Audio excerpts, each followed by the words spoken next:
নমস্কার, সবাইকে স্বাগত। আজকে আমি তৈরি করে দেখাবো আবার একটি নতুন ধরনের রাখি।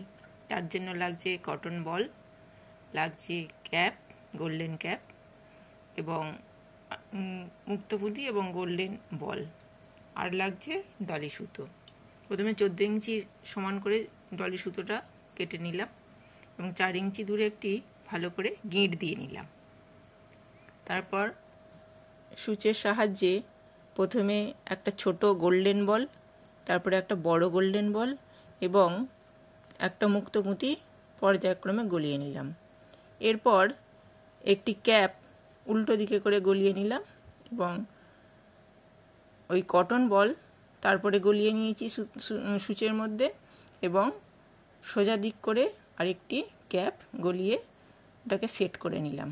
তারপরে আবার উল্টো দিকে প্রথমে মুক্তপুঁতি, তারপরে বড় একটা গোল্ডেন বল, তারপরে একটা ছোট গোল্ডেন বল দিয়ে এবার গিঁটটা দিয়ে নিতে হবে। শক্তভাবে গিঁটটা দিতে হবে, খুব কাছ থেকে, মানে বলের সাথে যেন ঠেকে থাকে, তাহলে জিনিসটা খুব মজবুত হবে। এরপর সুতো থেকে সুচটা খুলে নিলাম। ব্যাস, তৈরি হয়ে গেল আমার সুন্দর রাখি। দেখতেই পাচ্ছেন রাখিটা কীরকম দেখতে হয়েছে। এটাকে আপনারা ফ্রেন্ডশিপ ব্যান্ড বা ব্রেসলেট হিসেবেও ব্যবহার করতে পারেন। ধন্যবাদ।